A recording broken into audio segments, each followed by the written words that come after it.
But we have Vinay Jaising of JM Financial Portfolio Management to talk more about numbers.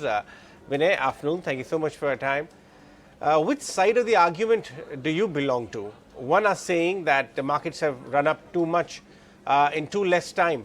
Others are saying that no, it's different this time. The perilous words are being spoken once again. This rally is justified on the back of good macro earnings and flows. How are you tilting? Which way are you tilting? So think about it this way, right? In the last 3 months, the market's up 15%, but YTD, the market's up lesser at about 5-6%. So what it's telling us is we've started the fiscal year with a bang, but we've still underperformed, say, NASDAQ, which is up 35% in the last CYTD, as well as Japan, which is up 24%. But yes, now in the last 3 months, we are the second best performing market, coming just a little below Japan. Having said that, our macro situation is a lot more stronger than most of the other countries in the world. We've seen flows come in both domestically being very, very strong, as well as from FIIs. FITD, our flows have been almost $10-11 billion. Clearly retracting what they had done last year. Last year, they were negative $19 billion. Club that up with very good earnings results, which are coming up. We've started seeing banks, HDFC's results were great. IT results were not so bad. So we're seeing an earnings uptick as well. So I think the market is looking resilient, but now it's becoming more a stock pickers market than just betting on an absolute index. So I come in the latter category, but I would be saying, let's bet on stocks. Let's not bet on the market in totality. Fair point.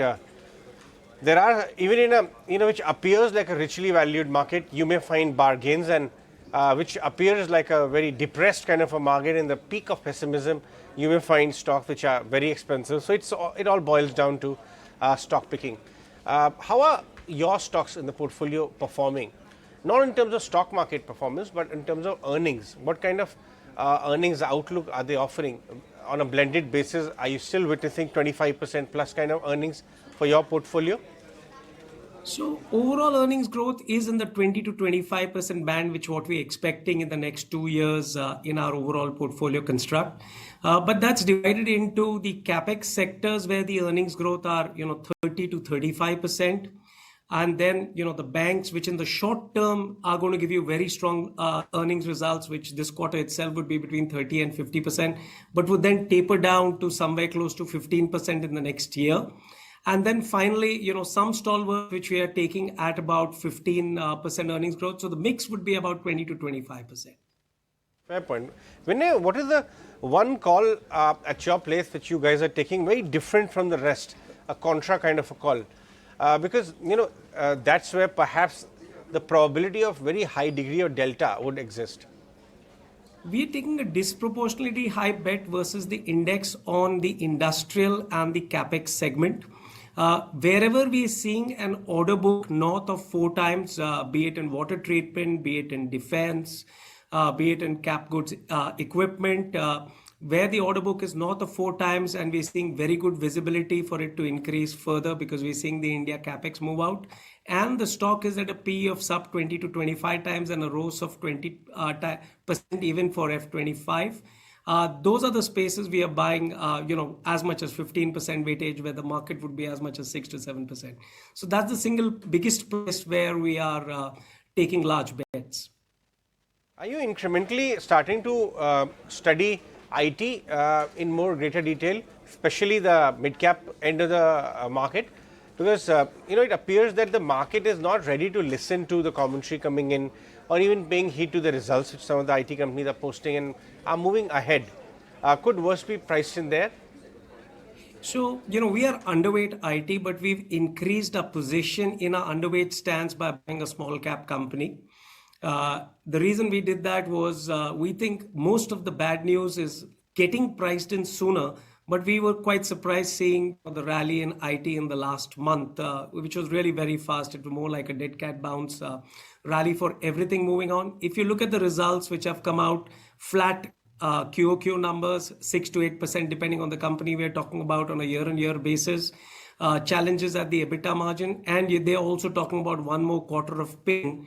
before they can really give you the revenue growth numbers come in. Interestingly, also, Infosys results are not yet out, and you've seen 4 other IT numbers come in. So we are eagerly awaiting the Infosys results, more so not the results, but the commentary. But our bet is, we were grossly underweight IT till a month ago.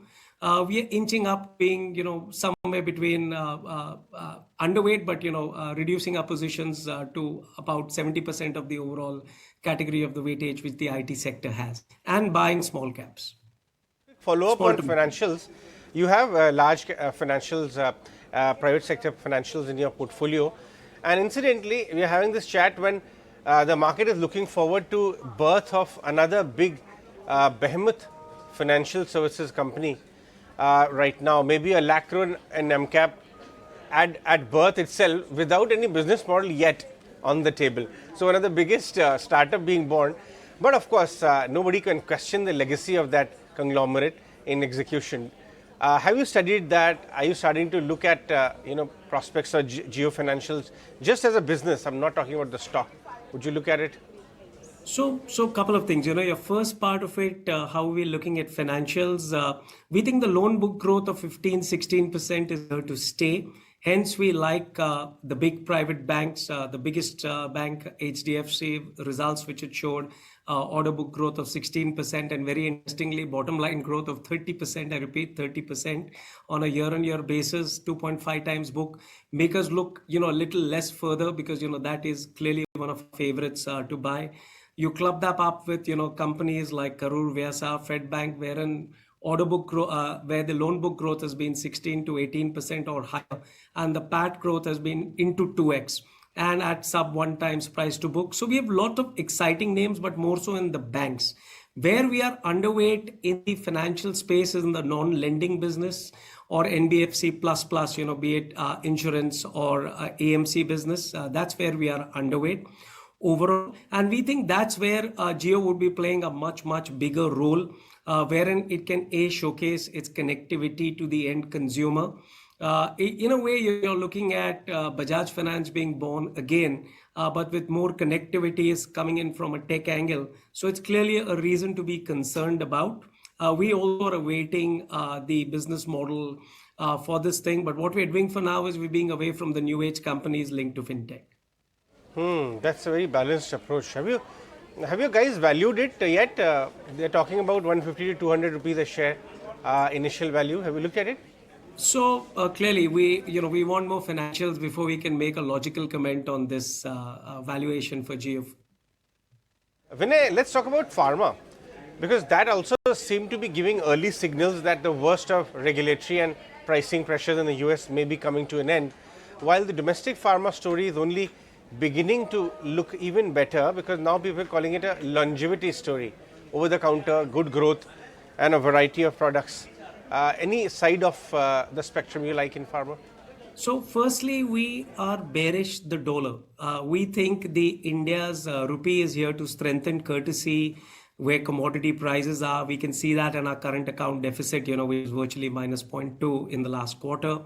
And we think based on where we've tied up with Russia on crude, we won't be surprised if our forex reserves go from 595, 600 billion to as much as 650 billion. So we are not looking at those pharma companies which have global exports being a big number in their overall perspective. We're looking at domestic behemoths.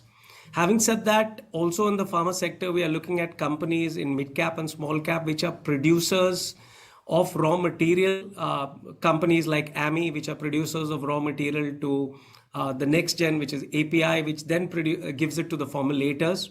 So that's where we are placing our bets on. Valuations for these companies are at 25, 30 times, but the earnings growth is very high at 25 to 30%, and the ROCs are also north of 25. So we're looking at the pharma space more at the manufacturing level, where you have contract manufacturing contracts given, and at the other end, the big domestic export company. These are the two spaces we are looking at in the pharma space. We are not looking at global exposure. All right, Vinay, thanks for chatting. Always good to have you on the show.